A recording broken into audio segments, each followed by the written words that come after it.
Good morning student. Electrician first year और second semester के छात्रों के लिए इलेक्ट्रीशियन ट्रेड का इल्यूमिनेशन चैप्टर अर्थात प्रदीप्ति चैप्टर हम पढ़ रहे हैं। इस चैप्टर का आज ये 7वां वीडियो क्लासेस है। इससे पहले पिछली 6 वीडियो क्लासेस में हमने इल्यूमिनेशन से संबंधित जितनी भी महत्वपूर्ण परिभाषाएं थी उनको समझा और उनका फिजिकल में मीनिंग क्या होता है कि कैसे हम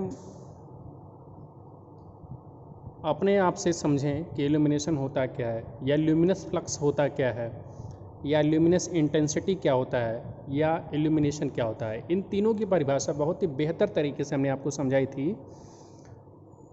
एक तो हमने आपको मात्रक के आधार पे याद रखने को कहा, क्योंकि अगर आप किसी भी टर्म का मात्रक याद रखते हैं तो आप वहाँ से उसकी परिभाषा को दे सकते हैं। जैसे इल्यूमिनेशन का हमने मात्रक बताया था, प्रदीप्ति का मात्रक ल्यूमेन प्रति मीटर स्क्वायर होता है। और ल्यूमेन किसका मात्रक है? ल्यूमेन है प्रकाश का मात्रक, प्रकाश की मात्रा का मात्रक। और मीटर स्क्वायर किसका मात्रक है? क्षेत्रफल का। इसका मतलब कि एक यूनिट क्षेत्रफल पे प्रकाश की कितनी मात्रा पड़ रही है, इसी को हम क्या बोलते हैं? इल्यूमिनेशन बोलते हैं, प्रदीप्ति बोलते हैं। अब यहाँ से आपने देखा कि हमने परिभाषा दे दिया और इससे अंडरस्टैंडिंग भी हमारी समझ में आ गई कि एक यूनिट के क्षेत्रफल पे जो प्रकाश की मात्रा पड़ती है उसको इल्यूमिनेशन बोला जाएगा। तो इसका मात्रक क्या हो गया? ल्यूमेन प्रति मीटर स्क्वायर। इसी प्रकार से आपको ल्यूमिनस फ्लक्स के बारे में बताया गया था, कैंडल पावर के बारे में समझाया गया था, और ल्यूमिनस इंटेंसिटी के बारे में बताया गया था।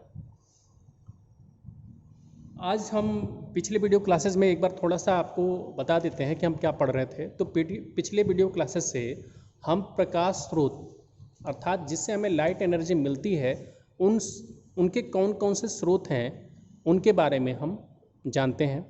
तो सबसे बड़ा जो स्रोत है और जिसके लिए हम ये अध्याय पढ़ रहे हैं वो इलेक्ट्रिकल लैंप है। तो इलेक्ट्रिकल लैंप में हमने आपको बताया कि ये 2 प्रकार के होते हैं, मुख्यतः 3 प्रकार से कह सकते हैं कि इनकैंडिसेंट लैंप और इनकैंडिसेंट लैंप इसका नाम क्यों पड़ा, इसकी भी परिभाषा बताई गई थी। और दूसरा आपको बताया गया था कि ल्यूमिनेट या गैस डिस्चार्ज लैंप, और तीसरा आपको बताया गया था कि आर्क लैंप। तो इनकैंडिसेंट लैंप के बारे में एक बार फिर से आपको रिपीट करा देते हैं।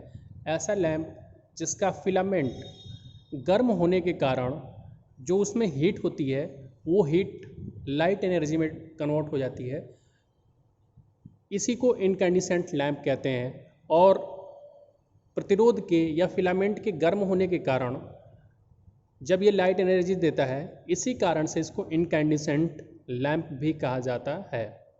तो ये 2 बातें आपको अपने दिमाग में अच्छी तरीके से बैठा लेनी चाहिए कि इनकैंडिसेंट लैंप इसका नाम क्यों पड़ा है। तो इनकैंडिसेंट लैंप इसलिए पड़ा है कि इसका जो फिलामेंट होता है वो गर्म होने के कारण लाइट एनर्जी हमें प्रोवाइड कराता है या प्रकाश मिलता है। तो इसी कारण इसको इनकैंडिसेंट लैंप कहा जाता है। तो इनकैंडिसेंट लैंप में मुख्यतः यह कांच का बना हुआ लैंप होता है। और आपको बताया गया था कि इनकैंडिसेंट लैंप 2 प्रकार के होते हैं, एक तो कार्बन फिलामेंट लैंप, एक मेटल फिलामेंट लैंप। तो आपने दोनों वर्गीकरण में ये देखा कि इनकैंडिसेंट लैंप में फिलामेंट का प्रयोग आवश्यक है, क्योंकि दोनों ही जो वर्गीकरण है उसमें फिलामेंट शब्द आ रहा है। तो एक जो वर्गीकरण है इनकैंडिसेंट लैंप का, उसमें कार्बन फिलामेंट लैंप के बारे में बात हो रही है। इसका मतलब कि इस वाले इनकैंडिसेंट लैंप में जो फिलामेंट होगा वो कार्बन का बना होगा। और सेकंड जो हमारी चर्चा हो रही है वो मेटल फिलामेंट लैंप की। तो इसका मतलब कि इस वाले इनकैंडिसेंट लैंप में जो फिलामेंट होगा वो मेटल का होगा। तो आपको कल इसके बारे में बताया गया था कि मेटल क्या होता है, नॉन मेटल क्या होता है, क्यों कार्बन को मेटल लैंप नहीं बोला जा रहा है। तो कार्बन नॉन मेटल होता है, इसलिए इसको कार्बन फिलामेंट लैंप बोला जाता है। और दूसरा जो हम आपको बता रहे हैं मेटल फिलामेंट लैंप, तो इसको मेटल फिलामेंट लैंप इसलिए बोला जा रहा है कि इसमें फिलामेंट जो होता है वो किसी मेटल का होगा। तो हम चयन करेंगे कि किस प्रकार का मेटल यूज़ किया जाए कि जिससे उसकी इल्यूमिनेशन अच्छी प्राप्त हो। तो इसके बारे में कल आपको डिटेल बहुत विस्तार पूर्वक बताया गया था कि किस मेटल का चयन किया गया था और क्यों किया गया था, तो उसके एडवांटेज बताए गए थे। और एडवांटेज पढ़ने से आपको ये सीधे सीधे समझ में आता कि वास्तविक रूप में इस मेटल की ज़रूरत थी, क्योंकि ये जो है बल्ब को ज़्यादा प्रभावी बना रहा था।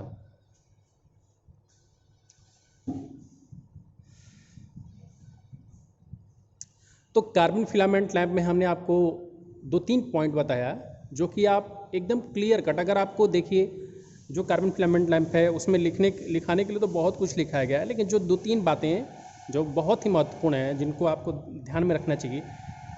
पहली बात ये बताई गई थी कि जैसा कि नाम से ही स्पष्ट है, कार्बन फिलामेंट लैंप, अर्थात इस इनकैंडिसेंट लैंप में जो फिलामेंट है वो कार्बन का बना होगा। एक पॉइंट तो आप सीधे सीधे इसके नाम से बता सकते हैं। सेकेंड पॉइंट ये बताया गया कि जो कार्बन होता है, जो कार्बन फिलामेंट है, उसका जो कोफिशिएंट ऑफ टेम्परेचर होता है, अर्थात तापमान गुणांक जो होता है वो नेगेटिव होता है। और तापमान गुणांक नेगेटिव होने का डिसएडवांटेज क्या होता है, मतलब उसका हानि क्या होता है, तो ये भी बताया गया था कि कार्बन फिलामेंट लैंप का तापमान गुणांक नेगेटिव होता है, इसलिए जब इस फिलामेंट का तापमान बढ़ता है तो फिलामेंट का रेजिस्टेंस ही घट जाता है, और फिलामेंट का रेजिस्टेंस घट जाता है तो इसका पावर ही घट जाएगा। तो कितनी ये जो है एक कंप्लीट जानकारी आपके लिए है कि क्यों कार्बन फिलामेंट लैंप की कमियां क्या हो रही हैं और इसके लाभ क्या हो रहे हैं। तो जब तापमान बढ़ता है तो इसका रेजिस्टेंस घटता है, तो इवेपोरेशन भी होने लगता है, वाष्पीकरण भी होने लगता है, जिसमें इसमें धब्बे भी पड़ जाते हैं। अब आगे बढ़ते हैं। ये सारी चीज़ें मैंने आपको कल भी बताई थी, लेकिन आज आपको थोड़ा सा पुनर्रिविजन कराने के लिए बता दिया गया। अब देखते हैं हम, कल आपको फिर मेटल फिलामेंट लैंप बताया गया था। मेटल फिलामेंट लैंप में इसमें फिलामेंट के तौर पे टंगस्टन का इस्तेमाल किया गया। तो टंगस्टन का इस्तेमाल क्यों किया गया, क्योंकि इसका जो हाई टेम्परेचर होता है, मतलब इसका मेल्टिंग जो टेम्परेचर होता है वो बहुत हाई होता है, और हमें ऐसा ही फिलामेंट चाहिए था जो बहुत जल्दी मेल्ट न हो जाए, तो इसलिए टंगस्टन का इस्तेमाल किया गया, क्योंकि इसका जो मेल्टिंग टेम्परेचर होता है वो लगभग 3400 डिग्री सेल्सियस होता है, और 2000 डिग्री सेल्सियस तापमान पर ही यह क्या हो जाता है, वाइट लाइट देने लगता है। और इसका तापमान गुणांक जो होता है वो पॉजिटिव होता है। इसका मतलब ये हुआ कि तापमान जब बढ़ेगा फिलामेंट का तो इसका रेजिस्टेंस कम नहीं होगा, अर्थात इसका पावर नहीं घटेगा।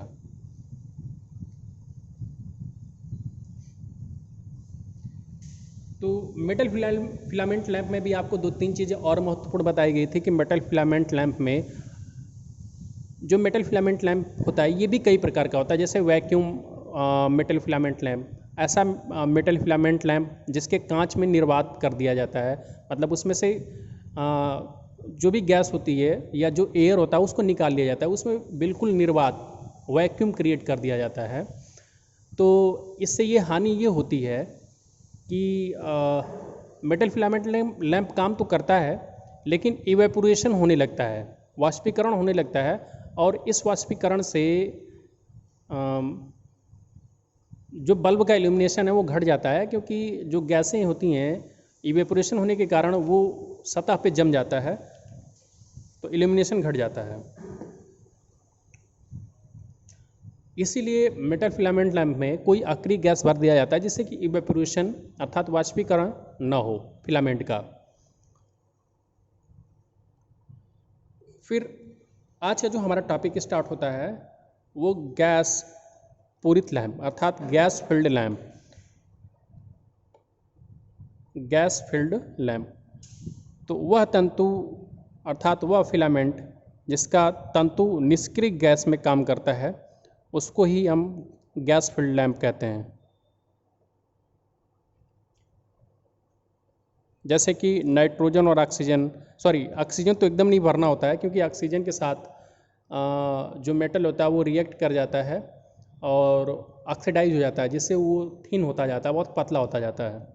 तो उसमें कोई निष्क्रिय गैस भरनी होती है, तो इसीलिए गैस पूरित लैंप अर्थात गैस फिल्ड लैंप तो वह लैंप जिसका तंतु जो है निष्क्रिय गैस में काम करता है उसको हम क्या कहते हैं, गैस फिल्ड लैंप कहते हैं। अब एक अगला जो लैंप है वो हैलोजन लैंप है। तो हैलोजन लैंप के बारे में ये है कि यह एक प्रकार का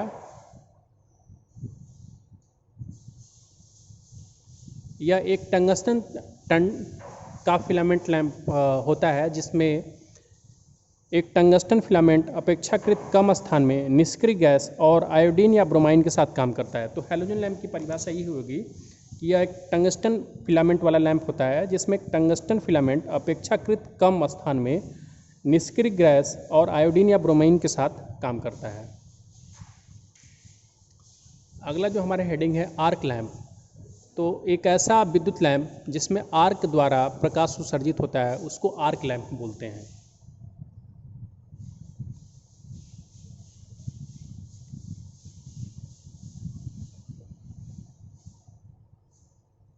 फिर अगला जो हेडिंग है कि एक ऐसा विद्युत लैंप जिसको हम डिस्चार्ज लैंप बोलते हैं, एक ऐसा विद्युत लैंप जो गैस अथवा वाष्प में दो इलेक्ट्रोड के बीच होने वाले विद्युत विसर्जन से प्रकाश देता है उसको हम गैस डिस्चार्ज लैंप बोलते हैं। तो एक ऐसा विद्युत लैंप जो गैस अथवा वाष्प में दो इलेक्ट्रोड के बीच होने वाले विद्युत विसर्जन से प्रकाश देता है उसको गैस डिस्चार्ज लैंप कहा जाता है। तो आप यहाँ पे एक टंगस्टन फिलामेंट लैंप का फिगर देख सकते हैं कि हमने फिगर बनाया है। तो यहाँ पे आप देखिए कि ये जो पार्ट होता है इसको हम बायोनेट कैप बोलते हैं और यहाँ पे होल्डर में इसको फिक्स करने के लिए दो पिन लगी होती है। और आप ये देखिए दो कंडक्टर वायर होते हैं, ये कांच होता है ग्लास में से दो कंडक्टर वायर जो इस पिन के द्वारा जिसको लाइव और न्यूट्रल मतलब यहाँ पे कनेक्ट सप्लाई दिया जाता है यहाँ पे, तो ये कनेक्टेड होता है इस वायर से और ये कनेक्टेड होता है इस वायर से और इस वायर के थ्रू एक टंगस्टन का फिलामेंट लगा होता है। तो इस प्रकार का जो कंस्ट्रक्शन होता है इसी को हम मेटल फिलामेंट लैंप बोलते हैं। और इसमें जो फिलामेंट होते हैं वो भी दो प्रकार के होते हैं। एक तो होता है सिंगल कॉयल फिलामेंट, एक कुंडली फिलामेंट, जिसमें जो फिलामेंट होता है एक ही वायर को लपेट करके कुंडली बनाया जाता है तो उसको सिंगल कॉयल फिलामेंट बोलते हैं। और एक होता है क्वाइल्ड कॉयल फिलामेंट मतलब कुंडली फिलामेंट, जिसमें कई वायर को लपेट करके कुंडली बनाया जाता है या फिलामेंट टाइप का बनाया जाता है तो उसको कुंडली फिलामेंट कहते हैं या क्वाइल्ड फिलामेंट बोलते हैं। तो ये फिगर रहा पूरा आपको समझाने के लिए कि किस प्रकार का लैंप होता है इलेक्ट्रिकल लैंप फिलामेंट वाला। तो आपने ये देखा कि एक आपका कैप होता है जिसको बायोनेट कैप बोलते हैं, ऊपर से दो जो है कनेक्शन के लिए कंडक्टर के साथ यहाँ पे पिन होता है ऊपर की तरफ, ये देखिए एक ये जिसमें सप्लाई दी जाती है और ये आपका एक कंडक्टर होता है, इससे एक फिलामेंट लगा होता है टंगस्टन का और ये पूरा जो है गैस के आवरण में ढका होता है। तो कई जगह पे ये निष्क्रिय आवरण में भी होता है, कई बार ये इसमें अक्रिय गैस भी भर दी जाती है। तो जो कि आपको अलग अलग प्रकार के जो फिलामेंट लैंप बताए गए हैं उसमें आपको ये परिभाषा दी गई है, लेकिन ये टंगस्टन का लिया जाता है। इसलिए लिया जाता है कि जो यहाँ पे अगर आप टंगस्टन का फिलामेंट प्रयोग कर रहे हैं तो टंगस्टन का तापमान गुणांक क्या होता है, पॉजिटिव होता है। तो अगर टंगस्टन फिलामेंट प्रयोग किया गया है तो चूँकि टंगस्टन का तापमान गुणांक पॉजिटिव है तो जब ये टंगस्टन हीट होगा तो तापमान इसका बढ़ेगा और तापमान बढ़ेगा तो इसका रेजिस्टेंस घटेगा नहीं, जैसा कि कार्बन फिलामेंट लैंप में होता था कि तापमान बढ़ने से फिलामेंट का उसका रेजिस्टेंस घट जाता था जिससे पावर भी घट जाती थी। लेकिन टंगस्टन फिलामेंट लैंप में ये होगा कि एक तो टंगस्टन का मेल्टिंग टेम्परेचर भी हाई होता है जिससे कि ये जो टंगस्टन फिलामेंट लैंप है ये गलेगा नहीं, और दूसरी बात ये है कि इसका जो तापमान गुणांक है वो भी पॉजिटिव है। तो तापमान गुणांक पॉजिटिव है तो उसका फ़ायदा ये है कि इसका इवेपोरेशन नहीं होगा, इस इवेपोरेशन की दर कम हो जाएगी, अर्थात वाष्पीकरण की दर। जैसे अगर कोई मेटल हीट होगा तो वो मेल्टिंग स्टेट में आएगा तो वो थोड़ा सा इवेपोरेशन भी होगा, वाष्पीकरण भी होगा, तो इवेपोरेशन की दर कम हो जाएगी। और इवेपोरेशन अगर ज़्यादा होगा तो यहाँ पे क्या हो जाएगा, कुछ परत नुमा जम जाएगा जिससे कि क्या होगा, इल्यूमिनेशन घट जाएगा। लेकिन इस चीज़ से भी बचने के लिए इसमें निष्क्रिय गैस भर देते हैं, जैसे कि आर्गान वगैरह गैस, नाइट्रोजन गैस भर दिया जाता है जो कि इस फिलामेंट से रिएक्शन भी नहीं करती है और यहाँ पे जो है उसका इल्यूमिनेशन भी घटने नहीं देती है। अब हमारा जो टॉपिक है अगला, उसमें हम पढ़ेंगे प्रकाश और प्रकाश फिटिंग। इसका मतलब ये है कि लाइट एंड लाइट फिटिंग।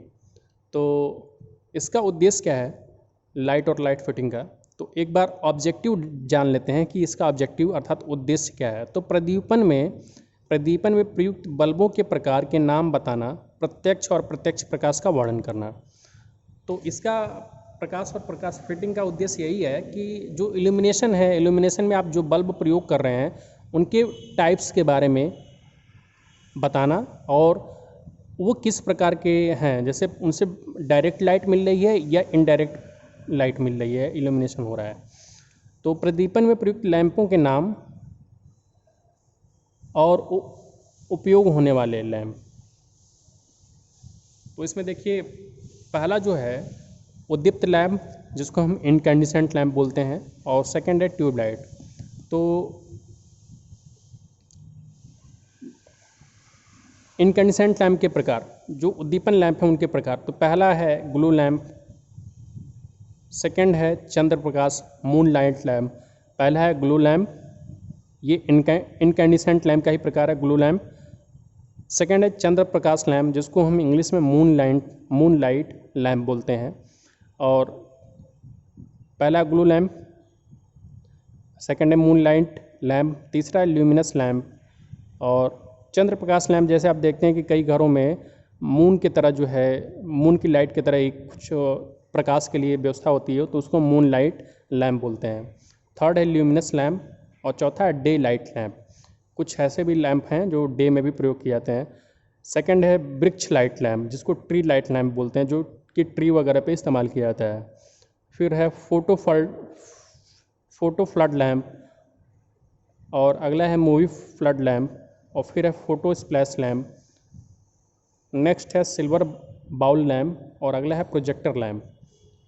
और नेक्स्ट टाइप है रिफ्लेक्टर लैंप, और अगला है हैलोजन लैंप।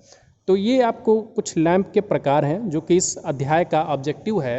आपको इसमें देखिए पूछा गया कि प्रकाश और प्रकाश फिटिंग, तो इसका उद्देश्य क्या है कि प्रदीपन में प्रयुक्त बल्बों के प्रकार के नाम बताना और प्रत्यक्ष और प्रत्यक्ष प्रकाश का वर्णन करना।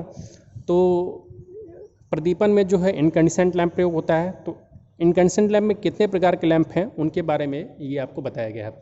तो ये आपको नाम थोड़े से दिमाग में रखने चाहिए, glow lamp, moon light lamp, luminous lamp, day light lamp, tree light lamp, photo flood lamp, movie flood lamp, photo flash lamp, silver bowl lamp, और प्रोजेक्टर लैंप, और रिफ्लेक्टर लैंप, और हैलोजन लैंप।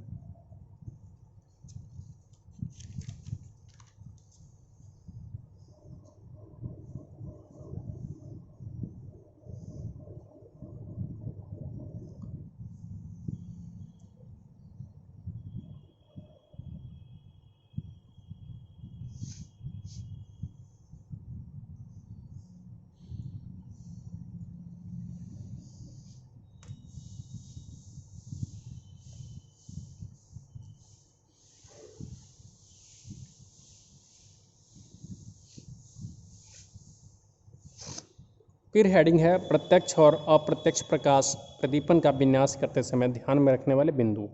अर्थात direct और indirect light के बारे में जब आप बता रहे हैं तो उसमें ध्यान में रखने वाले कौन कौन से पॉइंट हैं। तो सबसे पहले हम पढ़ते हैं लाइटिंग स्रोत के प्रकार, तो टाइप्स ऑफ लाइट। तो निम्न विधियों से हम इनको निम्न विधियों में बांटा गया है। पहला है डायरेक्ट लाइटिंग, सेकंड है सेमी डायरेक्ट लाइटिंग, तीसरा है सेमी इनडायरेक्ट लाइटिंग, और चौथा है इनडायरेक्ट लाइटिंग, और पांचवा है सामान्य लाइटिंग। तो ये जो है इन प्रकार से लाइटिंग की जाती है, direct lighting, semi direct lighting, semi indirect lighting, indirect lighting, और सामान्य लाइटिंग। तो ये जिस प्रकार से डायरेक्ट और इनडायरेक्ट प्रकाश का उत्सर्जन किया जाता है उनके प्रकार हैं। तो आज के लिए बस इतना ही। वीडियो देखने के लिए आपको धन्यवाद।